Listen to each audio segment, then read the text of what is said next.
안녕하세요 여러분, 제이 큐레이터입니다. 저는 제이씨고요. 오랜만에 여러분 다른 영역으로 찾아뵙게 되어서 무척 기쁩니다. 예배에 대한 이야기 혹시 안 들으셨으면 예배 영역에 들어가서 재밌게 한번 예배를 보시면 더 좋을 것 같아요. 오늘부터 3주 동안은 성경 영역 안에서 구약의 전체적인 흐름을 아주 쉽고 짧게 살펴보는 구조 전체를 보는 구약개관 시간을 여러분과 함께 가지려고 합니다. 개관이라고 하는 건 전체적으로 훑어보는 건데, 물론 성경이라는 것이 좀 읽기 좀 부담스러운 면이 있지만, 좀 이 시간을 통해서 성경을 좀 더 확실히 알아볼 수 있는 좋은 기회가 될 수 있을 거라고 생각합니다. 제 시간은 늘 시작은 질문으로부터 출발하거든요. 오늘도 질문으로부터 출발해 보시죠. 성경은 왜 읽어야 하나요? 이렇게 다짜고짜 물어보면 좀 사실은 이야기하기 쉽지 않아요. 왜 읽어야 하나요? 그럴 때 우리가 이 질문을 하나 더 깊숙이 한층 더 겉표지를 좀 까볼 필요가 있습니다. 이렇게 질문하는 이들에게 또는 질문하는 사람들의 마음속에는 아마 여러 가지 생각이 들 거예요. 이 질문을 좀 세분화해서 다른 질문으로 이야기하면 이렇습니다. 도대체 성경이 우리 삶에 도움이 되나요? 여러분 어떻게 생각하세요? 우리의 삶에 도움이 된다고 생각하세요? 사실 막연하게 이런 질문을 하는 이들이 여러 가지 생각을 할 거예요. 그러나 아마도 내면에는 성경은 우리 삶에 도움이 정말 될까?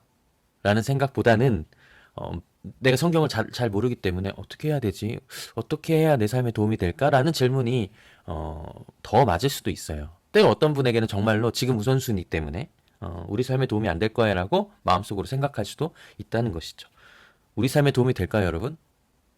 뭐 이 성경 영역을 제가 만들었으니까 여러분에게 소개했으니까 당연히 그럴 수 있겠죠. 그럼 이 질문은 어떨까요? 성경이 우리 신앙에 도움이 될까요? 아마 대다수 많은 분들은 그렇지, 성경을 읽으면 우리 신앙에 도움이 되겠지라고 하지만 실제 여러분의 액션을 보면 그렇지도 않은 것 같아요. 왜냐하면 성경이 정말 우리 신앙에 도움이 된다고 확신한다면 정말 하루에 매일 몇 장씩이라도 읽으면서 성경을 내 품 안에 가득하고 적용하려고 애를 쓸 텐데, 청년들이나 우리 뭐 일반 성도들을 보면 우리 신앙에 도움이 되는 것처럼 행동하지는 않는 것 같아요. 왜 그럴까요? 이따 중반부에 그 이유가 나오니까 좀 기다려 주시고요. 또 이런 질문하는 사람들이 있습니다. 성경을 읽어야 천국에 가나요? 여러분, 이렇게 물론 성경 꼭 읽어야 된다고 강조하실 때 뭐 이런 얘기를 하실 수 있겠지만 저는 뭐 그렇게 생각하지 않습니다. 성경을 꼭 읽어야 천국에 가겠습니까? 예수 그리스도를 잘 믿어야 천국에 가겠죠. 근데 여러분, 여기 말에는 중요한 의미가 들어있어요. 천국이 무엇인지를 알아야 합니다. 천국이 무엇인지를 알기 위해서는 저희가 새롭게 제작하는 컨텐츠 천국편을 좀 보시면 좀 더 이해가 쉬울 건데요. 이 성경을 읽어야 천국에 간다. 천국에 꼭 가기 위해 성경을 읽는다? 너무 성경을 도구화하는 건 아닌가요? 이렇게 우리가 생각해 볼 필요가 있습니다. 그럼 다음 질문 한번 볼까요? 이건 어때요? 성경을 읽으면 내 청춘에 도움이 되나요? 현재를 살고 있는, 현재를 살고 있는 내 청춘이죠. 현재, 나의 20대, 나의 취준. 여러분 도움이 되나요? 이건 좀 부정적이지 않을까요, 여러분? 여러분 이러한 다양한 질문들을 하고 거기에 스스로 여러분의 삶으로 대답을 지금 하고 있기 때문에 성경은 사실 우선순위에서 뒤로 뒤처지기 마련입니다. 그래서 나중에 여유 될 때 보지, 나중에 시간 될 때 보지, 나중에 상황이 좀 나아지면 보지, 내 신앙이 성장하면 볼 수 있겠지 라고 생각해서 성경책은 늘 우리의 가까이 있지만 요즘 또 인터넷 시대라 멀리 있을 수도 있어요. 점점 구석으로 먼지가 쌓이고 나이가 들고 아이를 낳고 어른이 되고도 성경은 늘 우선순위에서 뒤로 밀리게 된다는 것. 여러분 어떻게 생각하세요? 이런 질문 어떨까요? 성경이 그리스도인의 삶에 꼭 필요한가요? 저는 여기에는 절대적으로 yes라고 생각합니다. 그리스도인의 삶이라면 성경은 꼭 필요합니다. 그리스도인의 삶이 무엇일까요? 그걸 우리가 또 알아야 되겠죠. 나중에 좀 더 그리스도인이라는 주제에 대해서 이야기해 볼 필요가 있지만 우리는 예수 그리스도의 삶을 따르는 사람들입니다. 근데 그 예수 그리스도의 삶이 어디에 적혀 있나요? 바로 성경에 적혀 있죠. 그렇기 때문에 성경은 우리가 그리스도인의 가치를 얻고 살아가는 데 있어서 매우 필수적이라고 할 수 있습니다. 지금 현재 우리의 삶에서도 말이죠. 마지막 질문입니다. 그럼 성경이 그리스도인에게 왜 꼭 필요한가요? 저는 여기 두 가지 그림으로 대답할 수 있을 것 같아요. 이것은 무엇이냐면 운전면허증입니다. 여러분 운전면허증 따려면 뭐 해야 돼요? 가서 접수해야 되죠. 그리고 기능도 따야 되죠. 도로주행 연습해야 되죠. 선도 밟고 실수도 하고 막 이러다가 우여곡절 끝에 주차 연습도 하고 결국 시험을 잘 봐서 운전면허증을 따게 되죠. 근데 운전면허증 왜 따나요, 여러분? 자동차를 운전하기 위해서. 난 자동차를 아빠한테서 배웠기 때문에 운전면허증 필요 없어. 운전 잘하니까. 후진도 잘하고 다 잘해. 근데 이 증이 없으면 어떻게 돼요? 불법입니다. 저는 한능검 요즘 준비하고 있는데요. 저도 역사를 공부하고 싶어가지고 책도 샀어요. 이 책은 제가 산 책입니다. 한능검 내가 역사를 잘 안다고 그래서 경주 10번 갔다고 그래서 바로 우리가 이 자격증을 부여하는 건 아니잖아요.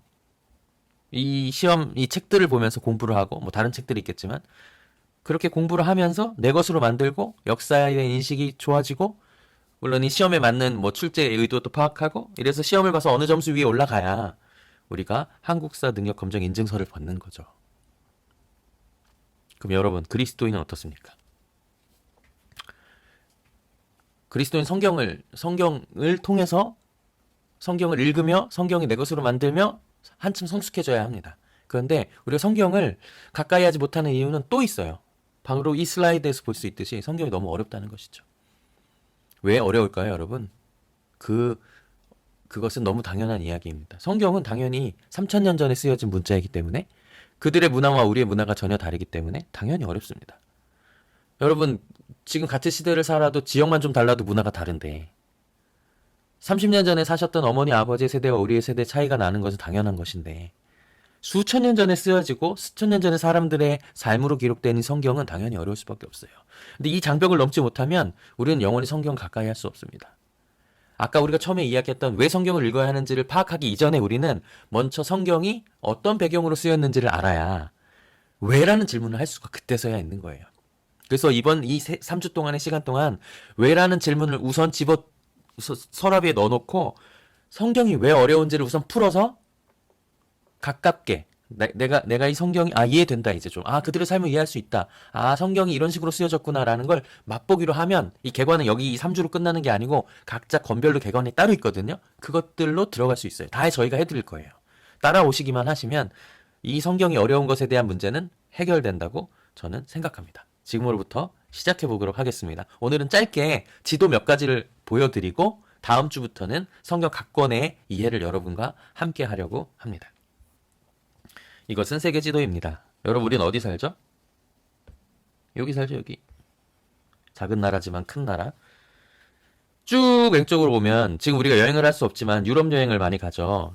대충 이쪽에 이제 네덜란드 암스테르담 쪽에서 저희는 이제 경유를 많이 하게 되겠죠. 그러면 이제 자연스럽게 북유럽을 갈 수도 있고 동유럽을 갈 수도 있고 여기는 영국이네요. 프랑스, 스페인, 독일, 여기 이탈리아잖아요. 근데 성경의 주무대는 거기서부터 쭉 밑으로 내려가요. 이탈리아부터 쭉 오른쪽으로 가면 이쪽에 뭐가 있냐. 지금 현재 우리가 알고 있는 터키라는 나라가 있습니다. 좀 가까이 볼까요? 아까 우리가 봤을 때 이탈리아 오른쪽 밑으로 내려가면 요 대륙이 터키 대륙이에요. 이 터키 대륙으로 아래로 내려가면 우리의 성경의 주무대인 이스라엘이 있습니다. 지금은 이제 이스라엘 팔레스타인이라고도 얘기하지만 이 팔레스타인 지방은 예전에는 이쪽 대륙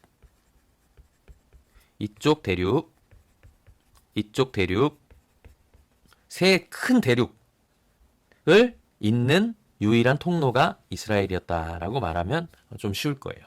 그렇기 때문에 이쪽 대륙에서 제국이 형성되고 이쪽 대륙에서 제국이 형성되고 이쪽 대륙에서 제국이 형성되면 서로 호시탐탐 남의 대륙을 넘보기 시작하거든요. 그때는 이제 배라는 것이 확실하게 좋아지거나 사람을 이동하는 데 도움이 되지 않기 때문에 육로를 통할 수밖에 없어요.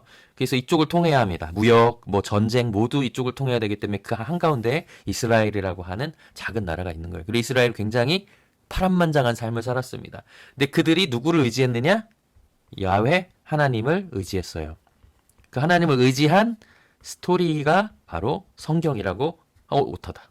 스토리가 바로 성경이라고 할 수 있습니다. 물론 하나님을 의지만 한 건 아니에요. 배신도 하고 자기 마음대로 살기도 하고 그 여러 우여곡절을 담아내는 것이 이스라엘 이 나라의 이야기, 그 이스라엘과 하나님의 이야기인 성경이라고 할 수 있습니다. 이 지도는 꼭 기억해 두세요. 이 지중해 오른쪽, 이 지중해라고 하는 바다 오른쪽에 있는 이 작은 나라와 주변 국가들의 다양한 이야기가 구약과 신약에 펼쳐져 있습니다. 당연히 지도를 알면 훨씬 편하겠죠. 이때 지금 사우디아라비아는 나라지만 그때는 완전 사막이었어요. 나라가 될 수 없는 곳이었죠. 요 흐르는 요 두 가지 줄기 보이시나요? 여기가 티그리스강, 유프라테스 강입니다. 순서 다를 수 있어요. 여기 요렇게 된 거 요거 나일강입니다. 4대 문명 기억하시죠? 4대 문명의 두 개가 이스라엘 왼쪽 오른쪽에 있다는 거. 그래서 이쪽의 문명이 가장 먼저 발달하고 이쪽에서 다양한 제국들이 형성되면서 이스라엘과 관계를 형성하게 됩니다. 이 작은 나라에 큰 일이 한번 일어난 적이 있는데요. 우선은 이 큰 일을 이야기하기 위해서 주변 이 비옥한 초승달 지역을 한번 알 필요가 있어요. 이 두 강을 중심으로 이 당시에 농경 사회가 발달하면서 큰 도시들이 먼저 생기기 시작했던 거예요. 문명사적으로. 그러면서 이쪽에 먼저 제국이 발달하기 시작하면서 제국끼리의 여러 싸움이 있었어요. 가장 큰 제국 첫 번째 애굽 이집트 제국이고요. 두 번째는 이 강을 중심으로 일어난 바벨론 제국이고요. 그 다음에 이쪽이 이란이거든요. 이란 지역 중심을 이 또 강으로 중심으로 발달한 페르시아 제국, 이 위쪽 강을 중심으로 발달한 아수르 제국, 아시리아라고 하는 제국, 이게 다 제국들이 형성되는데 시대마다 좀 다르거든요. 그래서 초창기엔 애굽이 굉장히 강했다가 BC 10세기 다윗의 시기라고 하는데 이때를 중심으로 아시리아가 강성해지기 시작하면서 그 다음에 BC 8세기부터는 아시리아가 전성기, 7세기는 바벨론이 전성기, 5세기는 바사와 페르시아 이쪽이 전성기, 그리고 4세기에는 이쪽에 있는 마케도니아 지방, 여러분 알렉산더로 많이 알고 있는 이쪽에 있는 우리가 알고 있는 헬라, 그리스 쪽 제국 이 전성기, 그리고 나중에는 이 로마 쪽이 전성기가 되는 거예요. 이거를 왜 알아야 되느냐?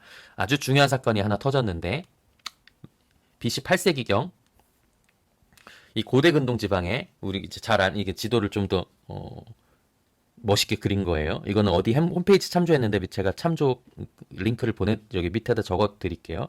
여기가 이스라엘 쪽이거든요. 이쪽에 이제 제국이 형성돼서 늘 이쪽을 침략하는 거예요. 다윗 왕 이후에 여러 왕들이 있다가 성경에서는 그 왕들이 하나님의 길로 따르지 않았기 때문이라고 원인을 분석하고 있지만 이 제국의 형성 때문에 놀라운 일이 일어납니다. 이스라엘 땅 잘 살던 이스라엘 땅에 침략자들이 생기기 시작하는 거예요. 어떤 침략자들이냐면 이 아시리아 지방이죠. 이 지방에서 침략을 해서 이스라엘이 그 당시에는 북이스라엘과 남유다로 나뉘었는데요. 이 북이스라엘에 있는 모든 사람들을 많은 사람들을 잡아다가 멸망시키고 자기의 나라로 데려가든지 유배를 시키는 일. 그러니까 결국 BC 722년에 북이스라엘이 멸망하는 사건이 일어나요. 놀라운 사건이에요. 왜냐하면 그들은 하나님의 백성이라고 생각했기 때문에 멸망이라는 건 일어날 수 없는 일이었죠. 그리고 남쪽 유다도 그 아수르가 이제 작아지고 이 바벨론 쪽에서 제국이 생기거든요. BC 586년경에 바벨론 쪽에서 와서 이제 남유다까지 멸망을 시키게 됩니다. 이스라엘 하나님을 따르는 백성이라고 했던, 그렇게 자랑스러워했고 다윗의 후예라고 했던, 자신만만했던 나라가 제국들에 의해서 멸망되고 해체되고 포로로 끌려갔을 때 그들의 충격은 어마무시했어요. 그래서 정말 내가 믿는 하나님이 진짜 하나님인가? 이런 신학적인 질문도 하게 됐고요. 왜냐하면 신들의 싸움이었거든요. 이 당시 고대 전쟁은. 저쪽 신이 우세한가? 이런 질문들을 하면서 슬퍼하던 차 놀라운 일이 일어납니다. 약 50년 전체적으로 그 포로로 끌려가기 시작하면서는 70년에 이제 이르는 이 세월 동안 70년의 귀향길이 오르게 됩니다. 이 70년 후에 다시 이스라엘로 돌아오게 돼. 물론 식민지긴 하지만 페르시아라고 하는 바벨론 이후의 제국이었던, 아까 기억나죠? 이란 쪽. 그 페르시아라고 하는 고레스라고 하는 왕이 다시 돌아가라는 거예요. 자기 땅으로 예배드릴 수 있도록. 놀라운 일이 일어난 거예요. 그들에게는 있을 수 없는 일이 일어나서 그 당시 학자들과 지도자들을 중심으로 성벽을 세우고 이 이야기를 담은 성경이 에스라 느헤미야예요. 결국 돌아와서 제일 먼저 한 것이 무엇이죠? 예배죠. 예배를 하면서 흩어져 있던 여호와의 말씀들을 읽었다라고 기록하고 있죠. 그러면서 그 당시 학자들이 우리 이스라엘 백성들의 이야기를 좀 정리해서 한 권으로 담아야 되겠다라는 생각을 이때부터 했을 것이라고 학자들이 추정합니다. 그러면서 우리가 알고 있는 구약 성경들이 생겨나기 시작하는 거예요. 그래서 그럼 그전에는 구약 성경이 없었나요? 아브라함 시대에는 구약 성경 없었나요? 여러분 이건 좀 역사적인 사실인데요. 그 당시엔 당연히 구두로 이야기들이 전해졌겠죠. 그러니까 글이 생성된 것은 사실 BC 8세기 요 때부터 활성화됐어요. 글이 이제 왜냐하면 종이의 발달 때문에 그렇거든요. 그 전에는 종이에 적어도 갑골문자 같은 거 들어보셨나요? 뭐 등뼈에다가 뭐 새기고 그런 것들은 큰 책이 될 수 없었잖아요.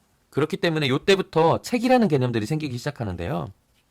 파피루스 같은 이런 양피지 같은 데다 글을 쓰기 시작한 거예요. 이때부터 책이 모아지기 시작했대요. 이 시기와 맞물려서 이스라엘 백성들이 이 이후에 우리의 이야기들을 다시는 후회하지 않도록 이게 중요합니다. 사실 구약 성경의 핵심 포인트는 기환이에요. 기환. 다시 우리는 죄를 짓지 않아야 된다. 그러려면 우리들의 치욕스러운 역사, 하나님께 순종하지 않아서 멸망했다고 보거든요. 이들은 신앙적으로 생각한 거예요. 이것들이 하나님을 순종해야만 하는 당위성으로서 성경을 기록한 것이죠. 우리의 실패의 이야기. 성경은 자기 민족의 실패 이야기예요. 저는 감히 이렇게 얘기합니다. 구약은 이스라엘 백성의 실패의 이야기다. 그 안에서 찾는 희망의 노래다. 라고 할 수 있습니다. 그래서 한눈으로 보는 구약 성경을 보면 원역사, 족장시대에 여러분 이제 아브라함이죠. 그럼 창조부터 아브라함 시대. 근데 이제 그들이 아시죠? 이삭, 야곱, 요셉을 대해서 출애굽을 하고 가나안 시대. 나중에 저희가 다음 주에 다 다룰 거예요. 그러면서 통일왕조 시대가 되면서 다윗이 통일왕조를 했다는 것이죠. 그런데 금방 솔로몬, 그 다음 아들 솔로몬에 의해서 분열됩니다. 북이스라엘과 남유다. 우리나라 비슷하죠? 이렇게 가다가 결국 이때 멸망을 하게 된 뒤에 근데 프로 기한을 하게 되었다. 기한 3차까지 있었는데요. 3차까지 이루어지는 이야기가 성경 에스라 느헤미야에 기록되어 있어요. 그래서 이 기한하는 순간부터 학자들이 성경을 모으기 시작했다. 아니면 편집하기 시작했다. 이 편집이라는 거는 막 바꾼다는 뜻이 아니고 막 이렇게 이건 어느 시대 글인가? 우리가 외우고 있는 이 이야기들은 어떤 이야기들이지? 이러면서 막 모아서 지금 우리가 알고 있는 구약 성경들이 만들어지고 아마 BC 4세기 정도 이때쯤 거의 39권의 형태가 갖추어지려고 했다고 합니다. 학자들에만. 그리고 예수님이 태어나시고 나서 AD 90년에 39권 모두가 확정이 됐어요. 정경으로. 정경이라는 뜻은 우리가 알고 있는 그 성경의 목록이라는 뜻이에요. 시간순으로 보면 이렇습니다. 대부분 그 족장 시대를 BC 2000년이라고 해요. 그리고 우리가 확실히 알 수 있는 연대인 사무엘상하 이 다윗 시대는 BC 1000년이라고 합니다. 그리고 에스라 느헤미야 요 시대는 BC 500년이라고 합니다. 연대를 우리가 정확하게 알 수 없는 이유는 고고학적 증거가 아직 많이 발견되지 않았기 때문이기도 하지만 예전에 이 성경의 이야기의 사실을 연도표를 막 따져가면서 만들어내진 않았어요. 물론 여기 중간에 1500년대가 있겠죠. 여기 700년대가 있겠죠. 그렇지만 물론 여기서부터는 거의 좀 정확하지만 이 위에는 아주 정확하지는 않아요. 우리가 대략 알 수 있는 것이죠. 청동기 시대냐 무엇이냐에 따라서. 하지만 요 시대를 거쳐서 창세기부터 출애굽기, 민수기, 그리고 이제 정착시대, 여기는 그리고 청동기, 철기로 넘어가는 시대, 그리고 이 시대부터는 전쟁시대, 제국시대라고 하죠. 이 넘어가면서 이스라엘 멸망시대까지 이르게 되는 것이죠. 다음 시간부터는 이 이야기를 자세하게 살펴볼 것입니다. 여러분, 재밌죠? 다음 시간에는 각 권이 어떻게 만들어졌는지를 여러분께 설명드리려고 합니다. 오늘은 이제 여기까지 해야 시간이 너무 길게 갔으니까. 저는 성경을 이렇게 정리하면 좋을 것 같아요. 그들의 삶에 나타난 하나님. 그러니까 그 성경 시대에 나타난 그 구약 시대에 나타난 신약 시대에 나타난 하나님과 나의 삶에 나타난 하나님의 교집합이 있어요. 그 교집합을 발견하고 그 여집합들이 있어요. 근데 아무리 봐도 적용할 수 없는 것들이 있어요. 예를 들면 정복하고 막 말살하고 죽이고 또는 뭐 문화가 다르고 여성에 대한 편견, 어린아이에 대한 편견, 그런 여집합들을 발견하고 이 발견하는 시간들을 통해서 진정으로 나의 삶에 나타난 그 하나님을 천천히 만들어가는 시간이 우리가 성경을 통해 발견할 수 있는 놀라운 보배라고 하는 것이죠. 여러분, 앞으로 이 청년다움에서 수많은 개관들을 우리가 만들어서 여러분과 공유할 거예요. 여러분 꼭 기억해 주세요. 이 시간을 통해서 나의 삶에 나타난 하나님을 만들어가는 것이다. 이것이 성경을 우리가 읽는 아주 중요한 이유예요. 그러면 우리의 삶이 달라질 것입니다. 여러분 오늘 여기까지 하도록 하겠습니다. 감사합니다.